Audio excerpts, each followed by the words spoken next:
Today I explain सामान्य Hindi paper 2025 Hindi class 12th।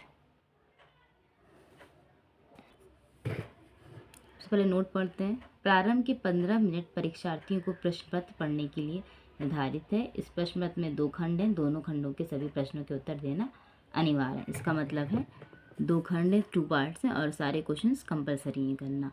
So start करते हैं। सबसे पहले हैं मल्टीपल क्वेश्चंस। फर्स्ट है, पाणिनिकालीन भारतवर्ष नामक कृति के लेखक हैं बालकृष्ण भट्ट, राधाचरण गोस्वामी, डॉक्टर वासुदेव शरण अग्रवाल, राजा लक्ष्मण सिंह। इसका करेक्ट आंसर है सी, डॉक्टर वासुदेव शरण अग्रवाल। सेकंड मल्टीपल है हम लोग का, द्विवेदी युगीन के लेखक हैं कौन? राय कृष्णदास, अध्यापक पूर्ण सिंह, चतुरसेन शास्त्री, उदय सिंह भट्ट। इसका राइट आंसर है बी, अध्यापक पूर्ण सिंह। गा देखेंगे हम लोग। रामचंद्र शुक्ल लिखित कहानी है। रामचंद्र की कौन सी लिखित कहानी है? राजा भोज का सपना, इंदुमती, एक टोकरी पर मिट्टी या 11 वर्ष का समय। करेक्ट आंसर इज 11 वर्ष का समय। घा है, जहाज का पंछी रचना की विधा है। जहाज की पंछी रचना की विधा क्या है? उपन्यास है, नाटक है, कहानी है या फिर आत्मकथा है। राइट आंसर इज उपन्यास। अगला क्वेश्चन इज, आनंद कादंबिनी के संपादक थे कौन थे संपादक? Balkrishna Bhatt, Ramnath Suman, Badri Narayan Chaudhary Premghan, Amrit Rai. Correct answer is Badrinath Chaudhary Premghan. निज भाषा उन्नति आहे सब उन्नति को मूल या कथन है। किसका कथन है? महावीर प्रसाद द्विवेदी, बाल मुकुंद गुप्त, वियोगी हरि या फिर Bharatendu Harishchandra. Correct answer is Bharatendu Harishchandra. कितनी नावों में कितनी बार के रचयिता हैं? कौन रचयिता हैं? रामधारी सिंह दिनकर, सूर्यकांत त्रिपाठी निराला, सुमित्रानंद भट्ट या फिर अगे।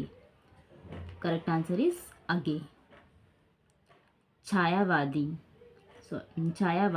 युगीन कवि हैं कौन? अध्यापक Singh Upadhyay Hariaudh, Pratap Narayan Mishra, Jaishankar Prasad, Shridhar Pathak. The correct answer is Jaishankar Prasad. Bharatendu युगीन रचना है किसकी? आनंद अरुणोदय, कामायनी, साकेत, भारत बारहमासा। क्या है? कामायनी। रचना कौन सी है? कामायनी। भारतेंदु युगीन की रचना है Kamayani. The correct answer is Kamayani. Jaishankar Prasad की काव्य कृति है Anamika, Chitradhar, Gramya, Deepshikha. Correct answer is Chitradhar. So these are multiples of gadya and kavya. आगे देखते हैं। दिए गए गद्यांश पर आधारित निम्नलिखित प्रश्नों के उत्तर दीजिए। ये गद्यांश है, ये गद्य से है। गद्य की व्याख्या है, उसमें में से चॉइस है, 2 व्याख्याएं हैं। फर्स्ट व्याख्या है, मातृभूमि पर निवास करने वाले मनुष्य राष्ट्र का दूसरा अंग है। पृथ्वी है हो और मनुष्य ना हो तो राष्ट्र की कल्पना असंभव है। पृथ्वी और जन दोनों के सम्मिलित से ही राष्ट्र का स्वरूप संपादित होता है। जन के कारण ही पृथ्वी मातृभूमि का संज्ञा प्राप्त करती है। पृथ्वी माता और जन सच्चे अर्थों में पृथ्वी का पुत्र है। भूमि माता है और मैं उसका पुत्र हूँ। जन के हृदय में सूत का अनुभव ही राष्ट्रीयता की कुंजी है। इसी भावना से राष्ट्र निर्माण के अंकुर उत्पन्न होते हैं। सबसे पहले उपयुक्त गद्यांश का संदर्भ लिखिए। ये किस चैप्टर से लिखा गया है, किसने इसको लिखा है, उसका गद्यांश लिखिए, अंश संदर्भ लिखिए। एकांकित अंश की, इसकी जो रेखांकित अंश है इसकी व्याख्या करनी होगी। राष्ट्र की कल्पना कब तक संभव है? राष्ट्र की कल्पना कब तक असंभव है? पृथ्वी किसके कारण मातृभूमि की संज्ञा प्राप्त करती है? पृथ्वी और जन दोनों मिलकर क्या क्या करते हैं? सेकेंड व्याख्या देखेंगे हम लोग। सेकेंड व्याख्या है, भाषा की साधारण इकाई शब्द है। शब्द के अभाव में भाषा का अस्तित्व की धुरूह है। यदि भाषा में विकसनशीलता शुरू होती है तो शब्दों के स्तर पर ही। दैनिक सामाजिक व्यवहारों में हम कोई ऐसे नवीन शब्दों का इस्तेमाल करते हैं जो अंग्रेजी, अरबी, फारसी आदि विदेशी भाषाओं से उधार लिए गए हैं। वैसे ही नए शब्दों का गठन भी अनजाने में अनायास ही होता है। ये शब्द अर्थात उन विदेशी भाषाओं से सीधे अविकृत ढंगों से उधार लिए गए शब्द भले ही काम चलाऊ ढंग से प्रयुक्त हों, साहित्यिक दायरे में कदापि ग्रहणीय नहीं है। ऐसे ही इसमें भी करना है आप लोग को। गद्यांश का संदर्भ लिखना है, जो रेखांकित अंश है उसकी व्याख्या लिखनी है, भाषा की साधारण इकाई क्या है इसमें में से बताना है आपको।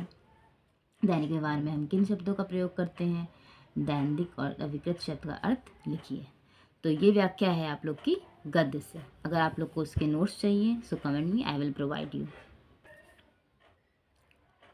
दिए गए पद्यांश पर आधारित निम्नलिखित शब्दों के प्रश्नों के उत्तर लिखिए। ये पद्यांश है, पद मतलब होता है काव्य। ये काव्य से दो व्याख्या है, इसमें भी चॉइस होती है, या फिर ऊपर की वाली करिए या फिर नीचे वाली, दो व्याख्या आती हैं। नील परिधान बीच सुकुमार, खुल रहा है मर्दल अब खुला अंग, खिला हो ज्यों बिजली का फूल, मेघवन बीच गुलाबी रंग। इसमें भी यही करना है। इस पद्यांश का संदर्भ लिखना है, ये किस चैप्टर से है, इसके लेखक या रचयिता, इसके रचयिता कौन है, उपयुक्त पद्यांश में किसके सौंदर्य का वर्णन किया गया है, इस पद्यांश में किस सौंदर्य का वर्णन किया गया है, इस क्वेश्चन में बताना है। बिजली के फूल से क्या तात्पर्य है, परिधान और मुद्दल शब्द किसके पर्यायवाची शब्द हैं, रेखांकित अंश की व्याख्या कीजिए। इसमें भी यही सेम संदर्भ लिखना है, इसको किसने लिखा है उनका नाम लिखना है और इन क्वेश्चंस के आंसर देना है। हमारी सेकंड व्याख्या है, देखेंगे हम लोग। मैं अब कहता हूँ जग मेरे दुर्धर गति के अनुकूल बने, मैं सब कब कहता हूँ जीवन मरु नंदन कानन का फूल बने, काटा कठोर है तीखा है उसमें उसकी मर्यादा है, मैं कब कहता हूँ वह घटकर प्रतांतर का अवचा फूल बने।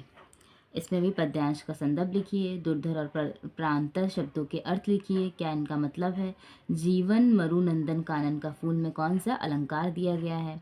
उपयुक्त पद्यांश का भाव स्पष्ट कीजिए कि इन दो लाइनों में क्या कहना चाहता है कवि। रेखांकित अंश की व्याख्या कीजिए, इन दो लाइन की व्याख्या करना है।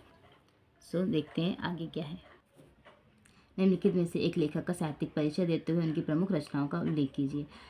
ये 4 लेखक दिए गए, इनमें में से किसी भी एक का साहित्यिक परिचय देते हुए उनकी रचनाओं का उल्लेख करना है। ये 5 नंबर का है। 3 नंबर का साहित्यिक परिचय और 2 नंबर का प्रमुख रचनाएं। हजारी प्रसाद द्विवेदी, कन्हैया लाल मिश्र प्रभाकर, हरिशंकर प्रसाद, doctor APJ Abdul Kalam. Second है, निम्नलिखित में से एक कवि का साहित्यिक परिचय देते हुए उनकी प्रमुख रचनाओं का उल्लेख कीजिए। ये गद्य का है, लेखक हैं, और ये काव्य के लेखक हैं। इसके नीचे इसमें भी उनकी साहित्यिक परिचय और प्रमुख रचनाएं लिखना है। जयशंकर प्रसाद, सुमित्रानंदन पंत, महादेवी वर्मा या आगे कोई इन चारों में से किसी भी एक कवि का अटेम्प्ट करना होता है। क्वेश्चन नंबर 6 में देखिए, लाठी कहानी का कथासार अपने शब्दों में लिखिए। जो लाठी कहानी है उसका कथाकार लिखना है शब्दों में, अथवा मीन्स इसमें भी चॉइस है, या फिर ध्रुव यात्रा की कहानी का उद्देश्य पर प्रकाश डालिए। ये क्वेश्चन नंबर 6 है, ये 5 नंबर का है। अब देखेंगे हम लोग क्वेश्चन नंबर 7। क्वेश्चन में है, स्वपठित काठ्य काव्य के आधार पर किसी एक खंड के एक प्रश्न का उत्तर लिखिए। किसी भी एक खंड का मीन्स क ख ग घ ड़ चा, इसमें दिए गए हैं आप लोग को 6 दिए गए हैं। इसमें में से भी कोई भी क्वेश्चन अटेम्प्ट करना है, लेकिन 2 क्वेश्चन, या फिर ये या फिर ये या फिर ये। देखिए तीनों ये क्वेश्चंस हैं। नीचे नेक्स्ट दिखा रहे हैं हम आपको। ये घा में है, ये ड़ा में है, ये चा है। सत्य की जीत पे खंड काव्य के आधार पर द्रौपदी का चरित्र चित्रण लिखो। सत्य की जीत खंड की कथा वस्तु अपने शब्दों में लिखिए। दोनों चीज़ें करनी है, अटेम्प्ट करना है। तो अगर ये नहीं अटेम्प्ट करना है तो नेक्स्ट करेंगे। इसमें भी दोनों चीज़ें अटेम्प्ट करना है। सेकेंड देखेंगे क्वेश्चन हम लोग। क्वेश्चन नंबर 8, दिए गए संस्कृत गद्यांश का संदर्भ हिंदी में अनुवाद कीजिए। ये खंड का है, ये पार्ट का खत्म, खंड मीन्स सेकेंड पार्ट स्टार्ट। इसमें 2 संस्कृत गद्यांश दिए गए हैं। इसमें संस्कृत दोनों गद्यांश में किसी एक का अनुवाद करना है। खा है क्वेश्चन में, दिए गए संस्कृत पद्यांश का संदर्भ सहित हिंदी में अनुवाद करिए। इन पद्यांश का सेकंड में देखेंगे। ये 2 पद्यांश दिए गए हैं हम लोग को। इसमें में से भी किसी इन दोनों में से एक का संदर्भ सहित हिंदी में अनुवाद कीजिए। संदर्भ मतलब संदर्भ लिखना है, किसने लिखा है, किस पाठ से लिए गया है का है ये, और उसका अनुवाद करना है हम लोग को। अब देखेंगे क्वेश्चन नंबर 9। निम्नलिखित मुहावरों में लोकोक्तियों में से किसी एक का अर्थ लिखकर वाक्य में प्रयोग कीजिए। लोकोक्तियों में से 4 लोकोक्तियाँ दी गई हैं, इसमें किसी भी एक अटेम्प्ट करनी है। जैसे अंधे की हाथ बटेर लगना, गिरगिट की तरह रंग बदलना, अंत भला तो सब भला, जंगल में मोर नाचा किसने देखा। ये भी 112 नंबर का है। ये इसका अर्थ लिखना है और इसमें वाक्य प्रयोग करना होता है। अब देखेंगे क्वेश्चन नंबर हम लोग 10। अपठित पद्यांश पर आधारित निम्नलिखित प्रश्नों के उत्तर लिखिए। मुझे भ्रम होता है कि प्रत्येक पत्थर में चमकता हीरा है, हर हर हर एक छाती में आत्मा अधीरा है, प्रत्येक सुश्रुत में विमल सदा नीरा है। मुझे भ्रम होता है कि प्रत्येक वाणी में महाकाव्य पीड़ा है। इसमें क्वेश्चंस 3 है। उपयुक्त पद्यांश में कवि ने क्या संदेश दिया है, इसमें संदेश क्या दिया है कवि ने, 1 नंबर का है ये। मुझे भ्रम होता है कि प्रत्येक पत्थर में चमकता हीरा है, इसका आशय स्पष्ट कीजिए, 2 नंबर। रेखांकित अंश की व्याख्या कीजिए, ये भी 2 नंबर का है। क्वेश्चन नंबर है देखेंगे हम लोग अब 11 में क्या क्वेश्चन है। निम्नलिखित शब्द युग्मों का सही अर्थ चयन करके लिखिए। अंश, अंश का क्या अर्थ है, पूर्ण और भाग। सेकंड इज कंधा और हिस्सा, भाग और कंधा, इनमें से कोई नहीं। वात और बात का क्या मतलब है, हवा और वार्ता, पवन और निश्चल, अनल और वायु, इनमें से कोई नहीं। 1 नंबर का भी क्वेश्चन है। खा देखेंगे इसी का। निम्नलिखित में से किसी एक शब्द के 2 अर्थ लिखिए। सुरभि, वारित, नीरज, विधि। निम्नलिखित वाक्यांश के लिए एक शब्द का चयन करके लिखो। जिसका कहीं भी अंत ना हो, अनंत, असंख्य, आणय, आंगर्ण, इनमें से कोई नहीं। जो बूढ़ा ना हो, अमर, अजर, अखंड, या इनमें से कोई नहीं। गाय निम्नलिखित में से किन्हीं 2 वाक्यों को शुद्ध करके लिखिए। मेरा कृष्ण भक्त कवित्री है, मेरा बाल सफ़ेद हो रहा है, वह नदी को गया, मोहन मेरा कनिष्ठ भ्राता है। ये 1 नंबर के हैं। 1 + 1 2। 12th में है हास्य अथवा शांत रस का लक्षण और एक उदाहरण लिखिए। इनमें चॉइस है, हास्य का या शांत का लक्षण और उदाहरण लिखना है। यमक अथवा उपमा अलंकार का लक्षण लिखिए या उदाहरण लिखिए। सोरठा अथवा कुंडलिका छंद का लक्षण लिखिए या फिर उदाहरण लिखिए। दोनों चीज़ें करनी है। सोरठा और कुंडलिका में चॉइस है, मगर छंद का लक्षण भी लिखना और उदाहरण भी लिखना है। 13th क्वेश्चन है, अपनी गली मोहल्ले की नालियों की सफाई हेतु नगर निगम के स्वास्थ्य अधिकारी को पत्र लिखना है, या अथवा बैंक से किसी व्यवसाय को करने के लिए ऋण प्राप्ति हेतु आवेदन पत्र लिखिए।